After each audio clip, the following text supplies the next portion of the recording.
नमस्कार दोस्तों, आप सबका सिद्धि का चैनल पर बहुत बहुत स्वागत है।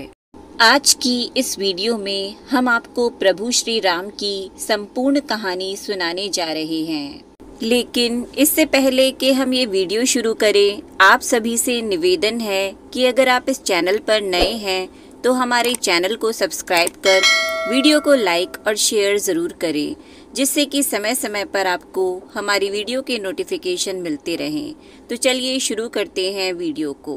प्रभु श्री राम पर कालांतर में कई रामायण लिखी गई हैं, जिसमें वाल्मीकि रामायण, रामचरितमानस, कंबन रामायण, हनुमद रामायण, आनंद रामायण, मूल रामायण, एक श्लोकी रामायण सहित और भी कई रामायण प्रचलित हैं।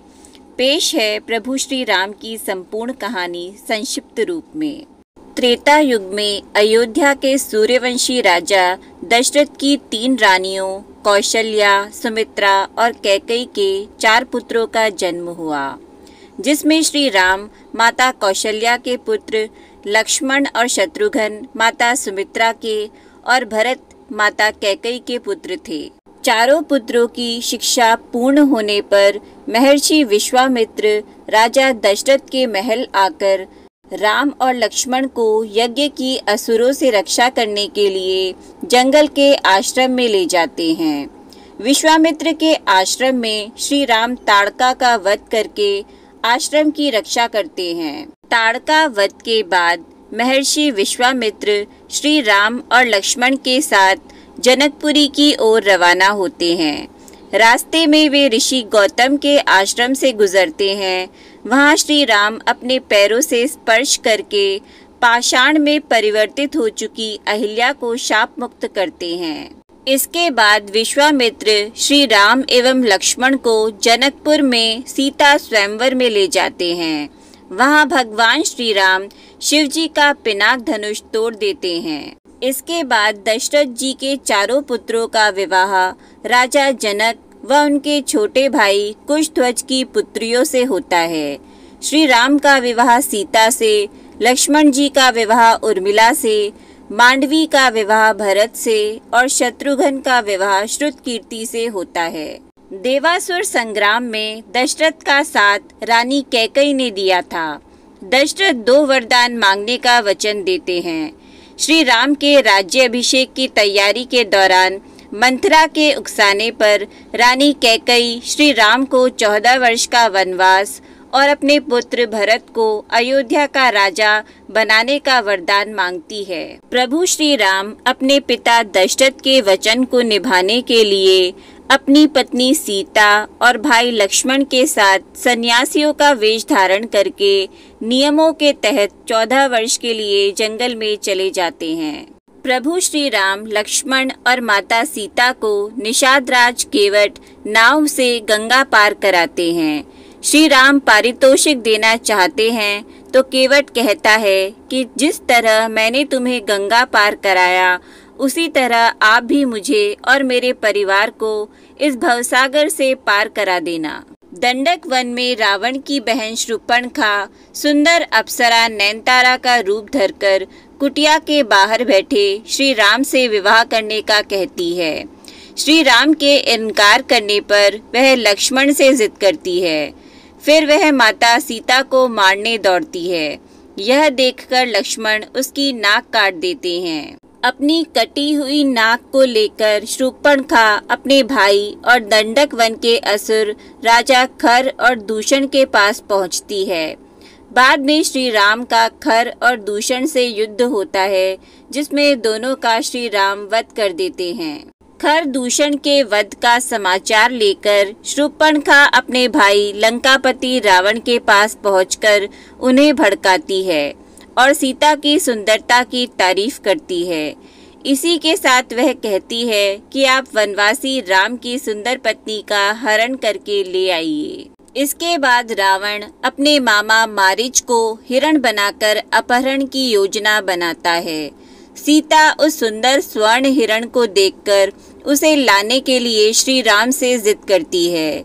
राम जी उस हिरण को लाने के लिए वन में चले जाते हैं।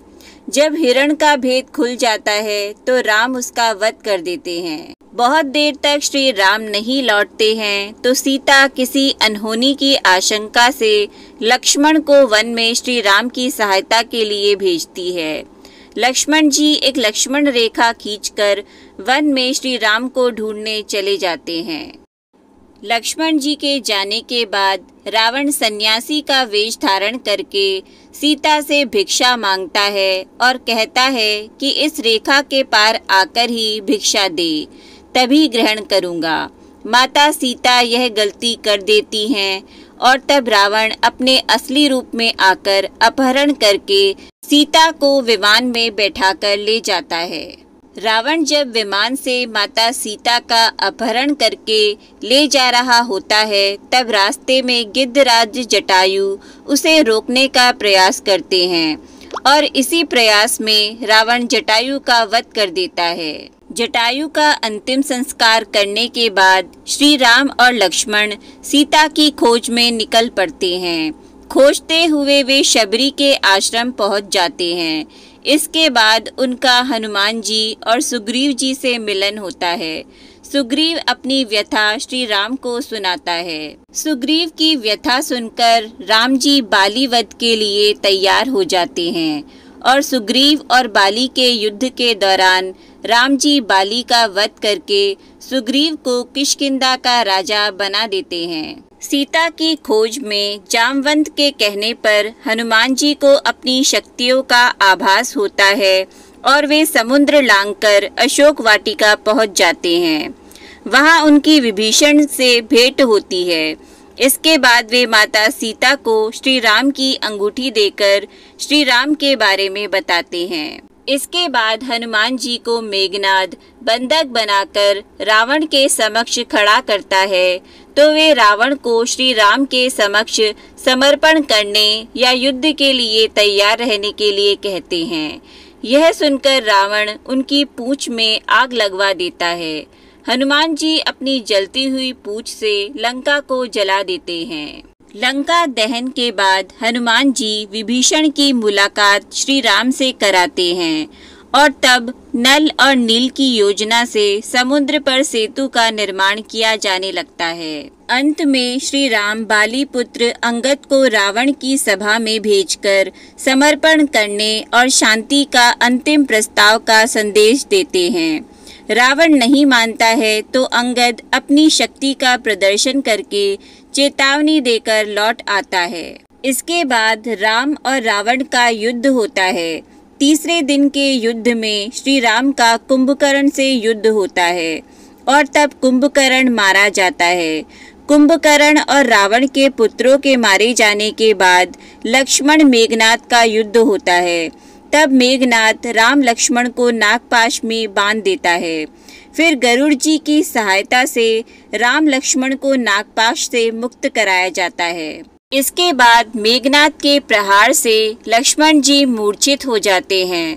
तब हनुमान जी वैद्यराज सुषेण के कहने पर संजीवनी जड़ी बूटी का पहाड़ ले आते हैं। संजीवनी बूटी से लक्ष्मण जी को जब होश आ जाता है तब फिर से उनका मेघनाद के साथ युद्ध होता है और अंत में वे मेघनाद का वध कर देते हैं। इसके बाद राम और रावण का भयंकर युद्ध होता है। विभीषण के बताने पर श्री राम नाभि में तीर छोड़ते हैं और तब रावण का वध करने के बाद प्रभु श्री राम अपनी पत्नी सीता और भाई लक्ष्मण के साथ पुष्पक विमान में बैठकर अयोध्या लौट आते हैं। अयोध्या में प्रभु श्री राम, लक्ष्मण और माता सीता का भव्य स्वागत होता है और बाद में उनका राज्याभिषेक होता है। राज्याभिषेक में हनुमान जी, सुग्रीव, जामवंत, अंगद सहित वानर सेना के कई लोग शामिल होते हैं। इस तरह हमारी संक्षिप्त रामायण यही समाप्त होती है। तो दोस्तों, कैसी लगी आपको हमारी ये वीडियो? नीचे कमेंट बॉक्स में ज़रूर बताएं। वीडियो पसंद आया हो तो वीडियो को लाइक और शेयर ज़रूर करें और हमारे चैनल को सब्सक्राइब करना न भूलें। आपका वीडियो देखने के लिए बहुत बहुत धन्यवाद।